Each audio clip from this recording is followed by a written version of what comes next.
دیکھیں جنرل فیض حمید کو جو سابق D G I S I ہیں ان کو جو ہے 14 سال قید بامشقت کی سزا سنائی گئی ہے۔ اب جو ہے عمران خان کو بھی سزا بھگتنا پڑے گی۔ عمران خان کے جو جرائم ہیں، سائفر کا لہرانا،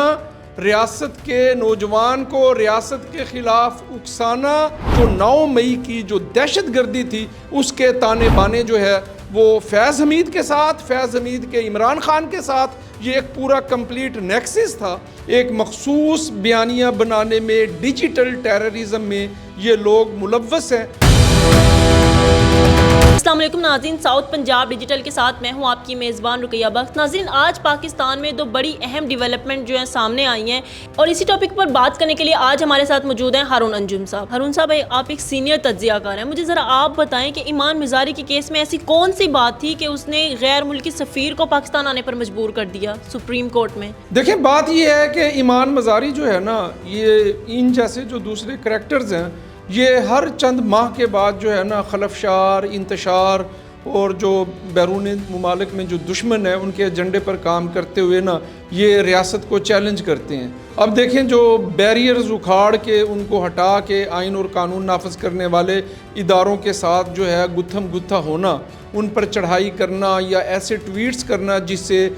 ریاست میں ایک انتشار پھیلے اور اشتعال پھیلے اور ایک مخصوص نیریٹو بنانے کی کوشش کرنا، تو ایمان مزاری کا جو کریکٹر ہے، ان کا کردار ہے، ان کا جو ایجنڈا ہے، وہ کسی سے ڈھکا چھپا نہیں ہے۔ تو وہ ہمیشہ پاکستان کے ریاستی اداروں کو، پاکستان کی عدلیہ کو، پاکستان کی حکومت کو، پاکستان کے دفاعی اداروں کو ہمیشہ وہ جو ہے وہ کرٹیسائز کرتی ہیں، وہ ان کو بدنام کرتی ہیں، وہ ان پر ضرورت سے زیادہ تنقید کرتی ہیں، وہ اپنی ڈومین سے باہر نکل کے ہمیشہ جو ہے وہ اگریسو طریقے سے وہ ریسپونڈ کرتی ہیں۔ تو بہرحال آج ناروے کے سفیر کا اس طرح پاکستان کی سب سے بڑی جو عدالت ہے، سپریم کورٹ آف پاکستان، اس میں جو ہے ایمان مزاری کی سپورٹ میں اس طرح آنا، یہ بیسیکلی ایمان مزاری کو جو ہے وہ ایکسپوز ہوئی ہیں وہ، اور ان کا جو ایک ان کے بارے میں ایک رائے ہے کہ وہ پاکستان دشمن ہے، وہ دشمن کے ایجنڈے پر کام کرتی ہیں، انسانی حقوق کا لبادہ اوڑھ کر جو ہے وہ ریاست مخالف سرگرمیوں میں ملوث ہیں۔ کبھی وہ جو ہے وہ مہرنگ بلوچ اور کبھی سمی دین اور ایسے کریکٹر جو ریاست میں ہمیشہ جو ہے جن کو باغی کریکٹر تصور کیا جاتا ہے، ہمیشہ وہ ان کی سپورٹ کے لیے کام کرتی ہیں۔ اچھا ہارون صاحب، آپ کو نہیں لگتا کہ اس واقعے نے جو ایک مخصوص جماعت ہے تحریک انتشار، اس کے بیرونی تعلقات جو ہیں وہ ایکسپوز کر دیے ہیں؟ دیکھیں، آف کورس اس میں کسی قسم کا کوئی شک نہیں ہے کہ انکلوڈنگ تحریک انصاف اس وقت تقریباً پچھلے 4 سال سے عمران خان کی حکومت کے خاتمے کے بعد یہ جو عناصر ریاست مخالف سرگرمیوں میں ملوث ہیں، ریاست کے اداروں کے خلاف، افواج پاکستان کے خلاف، افواج پاکستان کی جو ملٹری لیڈرشپ ہے اس کے خلاف، پاکستان کی عدالتوں کے خلاف ایک مخصوص جو پروپیگنڈا کرنے میں، ایک مخصوص بیانیہ بنانے میں، ڈیجیٹل ٹیررزم میں یہ لوگ ملوث ہیں، اور یہ اس میں کوئی شک نہیں ہے کہ ان کو سب سے بڑی فنڈنگ جو ہے وہ بھارت سے کی جاتی ہے۔ یہ پلانٹڈ لوگ ہیں۔ افغانستان اور دنیا کے جو دوسرے ممالک جو پاکستان کو کسی بھی لحاظ سے، دفاعی لحاظ سے، معاشی لحاظ سے، وہ پاکستان کو سٹیبل نہیں دیکھنا چاہتے، پاکستان کو ترقی کرتا ہوا نہیں دیکھنا چاہتے، پاکستان میں آتی ہوئی سرمایہ کاری کا راستہ روکنے کے لیے یہ عناصر جو ہے کام کرتے ہیں۔ اور اسی طرح کے جو سفیر ہیں، جیسے ناروے ایک ملک ہے، اسرائیل ایک ملک ہے، کوئی ڈھکے چھپے ممالک نہیں ہیں، تو یہ ان کے لیے کام کرتے ہیں، اور یہ پیڈ لوگ ہیں، یہ سپانسرڈ لوگ ہیں۔ تو بہرحال جو ہے یہ ایک بیانیہ مضبوط ہوا ہے کہ ایمان مزاری جو ہے وہ دہشت گردوں کی سہولت کار ہے، اور وہ ملک دشمنوں کی پلانٹڈ جو ہے ایک جو ہے لبرل خاتون ہے، اور وہ جو ہے انسانی حقوق کی آڑ میں عورت کارڈ کھیلتی ہے، اور ہمیشہ ہمدردیاں سمیٹتی ہے اور اس کا آبجیکٹیو یہ ہوتا ہے کہ ریاست کو جو ہے نا بلیک میل کرنا. اچھا ہارون صاحب، یہ دیکھیں یہ جو یورپی ممالک ہیں یہ فلسطین کے معاملے پر، کشمیر کے معاملے پر، افغانستان کے معاملے پر تو خاموش رہتے ہیں، اس کے خلاف نہیں بولتے، لیکن پاکستان کا کوئی بھی نجی معاملہ ہو اس پر فوراً متحرک ہو جاتے ہیں. اس کی کیا وجہ ہے؟ دیکھیں، اگر آپ اس معاملے کو اسٹڈی کریں تو پچھلے 9/11 کے بعد پاکستان تقریباً پچھلے 25 سال سے مسلسل دہشت گردی کی جنگ لڑ رہا ہے. مطلب سب سے زیادہ 80,000 سے زائد ہمارے جو سیولینز ہیں، ہمارے افواج پاکستان کے نوجوان ہیں، جو ہماری سیکیورٹی فورسز ہیں، اس کی جو لیڈرشپ ہے، انہوں نے سیکریفائس کی ہے، اپنی جانوں کے نذرانے پیش کیے ہیں. ہم نے $بلین جو ہے وہ یہ جو دہشت گردی کے خلاف جنگ ہے اس میں ہم نے ضائع کیا، جھونکا ہے. آج بھی پاکستان کے 2 صوبے خیبر پختونخوا اور بلوچستان جو ہے وہ دہشت گردی کی زد میں ہیں. تو بات یہ ہے کہ جب پاکستان کے اندر پچھلے 20 سال سے دہشت گردی ہے تو اس وقت یہ ممالک، یہ ایک عورت کے لیے، ایک دہشت گرد کے لیے انسانی حقوق کی آڑ میں پروپیگنڈا کرنے والی، واویلا کرنے والی ایک خاتون کے لیے تو ناروے کا سفیر جو ہے وہ سپریم کورٹ میں پہنچ گیا. لیکن جو پاکستان میں اتنا بڑا ظلم ہے، جو افغانستان کی سرزمین پاکستان میں دہشت گردی کے لیے استعمال ہو رہی ہے، اور بھارت کے جو کے جو ٹریننگ سینٹرز ہیں، جو وہاں پر کمین گاہیں ہیں، جن کمین گاہوں میں جو ہے افغان دہشت گردوں کو تربیت دی جاتی ہے اور پھر پاکستان میں دہشت گردی کرنے کے لیے ان کو ٹاسک دیا جاتا ہے، تو آپ افغانستان کے خلاف کیوں نہیں گفتگو کرتے؟ آپ بھارت کی جو جارحیت ہے، وہ آبی جارحیت ہو، وہ پاکستان پر ناجائز جنگ مسلط کرنے کا معاملہ ہو، اس میں تو نہ کبھی آپ نے بھارت کو تنقید کا نشانہ بنایا ہے، نہ کبھی آپ نے افغانستان کو کیا ہے، نہ TTP کو، نہ فتنۃ الخارج کو، نہ فتنۃ الہندوستان کو. تو ایک ایسی عورت، ایک ایسی جو ہے ڈیجیٹل ٹیرر جو مطلب ہمیشہ ریاست کو چیلنج کرتی ہے، تو کیا وہ اپنے خلاف جو کیسز ہیں اس کو ڈیفینڈ کرنے کے لیے اس کے پاس لائرز نہیں ہیں؟ وہ خود بھی ایک وکیل ہے. تو یہ بہت بڑا سوالیہ نشان ہے اور یہ اس پر بات کرنے کی ضرورت ہے، اس کو ایکسپوز کرنے کی ضرورت ہے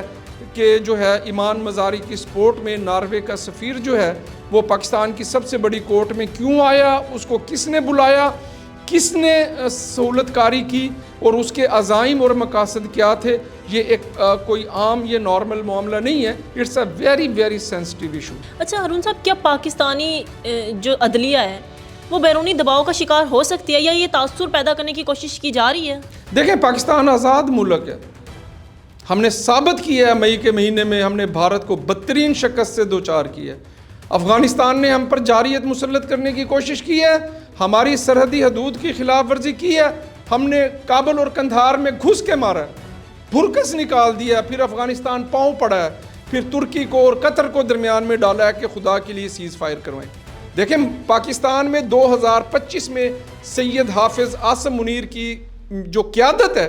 2 بہترین کام ہوئے ہیں. دیکھیں، ہم نے بھارت کو بدترین شکست دی ہے اور دوسری طرف جو ہے نا وہ ہم نے افغانستان کو گھس کے مارا ہے اور پھر دونوں نے منت ترلے کیے ہیں کہ خدا کے لیے سیز فائر کرو. دونوں ممالک کو مجبور کیا ہے سیز فائر کے لیے. تو پاکستان آزاد ملک ہے، پاکستان خود مختار ملک ہے، پاکستان ایک ایٹمی قوت ہے، پاکستان ایک مضبوط ریاست ہے. پاکستان کے اندر جو ہے تمام ادارے، جو پاکستان کا آئین ہے، پاکستان کا قانون ہے، پاکستان کی پارلیمنٹ کی جو بنائی ہوئی آئین سازی ہے، اس کے تحت جو ہے تمام ادارے، وہ پاکستان کی پارلیمنٹ ہو، وہ پاکستان کی عدلیہ ہو، وہ پاکستان کے دفاعی ادارے ہوں، وہ پاکستان کا میڈیا ہو، پاکستان کا جو انتظامی سٹرکچر ہو، کوئی بھی چیز ہو، وہ آئین اور قانون کے مطابق آپریٹ ہوتی ہے. ہم کسی کا کوئی پریشر جو ہے، یہ ناروے کا سفیر آیا ہے، یہ اس کی سبکی ہوئی ہے، وہ خود ایکسپوز ہوا ہے، ایمان مزاری ایکسپوز ہوئی ہے. ہماری جو عدلیہ کو بلیک میل کرنے کی کوشش کرنا، اس کو دبانا، یا آپ کہیں کہ آپ کے آنے سے عدلیہ کمپرومائز ہوگی، نیور ایور. ہمارے ادارے ہیں، انڈیپینڈنٹ ہیں اور وہ فیصلے کرنے میں آزاد ہیں. کوئی پریشر کسی قسم کا جو ہے نا وہ نہ افورڈ کیا جائے گا اور نہ کسی کو اجازت دی جائے گی۔ اچھا ہارون صاحب مجھے یہ بتائیے گا، ابھی آپ نے قانون کی بات کی، عدلیہ کی بات کی، تو ہم دیکھتے ہیں کہ کچھ ٹائم پہلے ملٹری کورٹ کو بہت زیادہ جو ہے نشانہ بنایا جا رہا تھا اور لوگ اس کے بارے میں بڑی بات کر رہے تھے کہ کیا ایک ریٹائرڈ آرمی آفیسر کو سزا دی جائے گی یا نہیں، لیکن آج اس کا فیصلہ آ گیا ہے، تو آپ اس کو کیسے دیکھتے ہیں؟ دیکھیں very very out standing decision. آج کا جو فیض حمید کو 14 سال جو قید با مشقت کی جو سزا دی گئی ہے، تو اس سے یہ ثابت ہوتا ہے کہ پاکستان میں جو آئین اور قانون کی پاسداری ہے اور افواج پاکستان کے اندر خود احتسابی کا ایک ایسا میکانزم، ایک ایسا سسٹم موجود ہے کہ جس پر کسی قسم کا آپ جو ہے وہ سوالیہ نشان نہیں کھڑا کر سکتے۔ دیکھیں جنرل فیض حمید کو جو سابق D G I S I ہیں، ان کو جو ہے 14 سال قید با مشقت کی سزا سنائی گئی ہے۔ ان کے اوپر الزام تھا کہ انہوں نے سیکرٹ ایکٹ کی خلاف ورزی کی ہے، انہوں نے اختیارات کا ناجائز استعمال کیا ہے، وہ ریاست مخالف سرگرمیوں میں ملوث تھے اور وہ جو ہے اپنے ذاتی مفاد کے لیے جو ہے مخصوص لوگوں کو نشانہ بنانے میں مصروف تھے۔ دیکھیں تقریباً 15 ماہ جو ہے ایک مکمل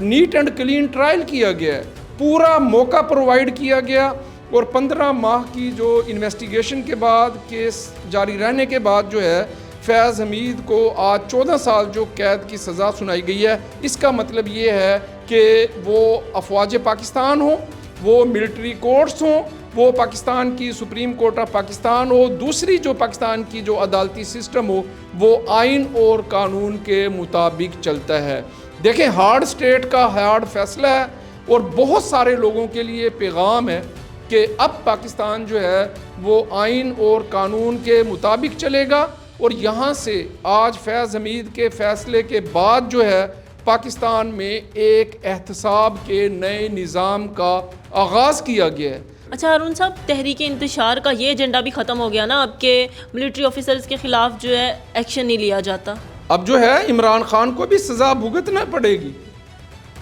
عمران خان کے جو جرائم ہیں، سائفر کا لہرانا، ریاست کے نوجوان کو ریاست کے خلاف اکسانا اور 9 مئی کی بغاوت کرنا، ویری لاؤڈ اینڈ کلیئر آپ کو بتا رہا ہوں کہ 9 مئی عمران خان کا تحریک انصاف کا مکمل پلانڈ منصوبہ تھا کہ خون ریزی کر کے، لاشیں گرا کے، دفاعی املاک پر حملہ کر کے جو ہے افواج پاکستان کی قیادت کے اندر نفاق پیدا کر کے، بغاوت پیدا کر کے تختہ الٹنا جو ہے، یہ 9 مئی کی جو مسلح جارحیت تھی تحریک انصاف کی، اس کا یہ سب سے پرائمری اور بنیادی ایجنڈا تھا۔ اور فیض حمید کو بھی جو سزا سنائی گئی ہے، اس میں بھی جو 9 مئی کی جو دہشت گردی تھی، اس کے تانے بانے جو ہے وہ فیض حمید کے ساتھ، فیض حمید کے عمران خان کے ساتھ یہ ایک پورا کمپلیٹ نیکسس تھا۔ اور آپ دیکھیں گی کہ عمران خان کو ضرور جو ہے وہ 9 مئی کی جو بغاوت ہے، جو دہشت گردی ہے، جو دفاعی املاک پر حملے ہیں، اس کو بھی اسی طرح سزا ملے گی جس طرح فیض حمید کو ملی۔ بہت شکریہ ہارون صاحب۔ یہاں پر آپ سب کی بھی ذمہ داری بنتی ہے کہ آپ اپنی آنکھیں کھولیں اور دیکھیں کہ آپ کو کس کے خلاف استعمال کیا جا رہا ہے، کون آپ کو استعمال کر رہا ہے، آپ کو آپ کے اداروں کے خلاف، آپ کی ریاست کے خلاف آپ کو استعمال کیا جا رہا ہے، اور جو آپ کو استعمال کر رہے ہیں وہ کن کے ہاتھوں کا کھلونا بنے ہوئے ہیں۔ اسی کے ساتھ اپنی میزبان رقیہ بخت کو دیجیے اجازت۔ اللہ حافظ۔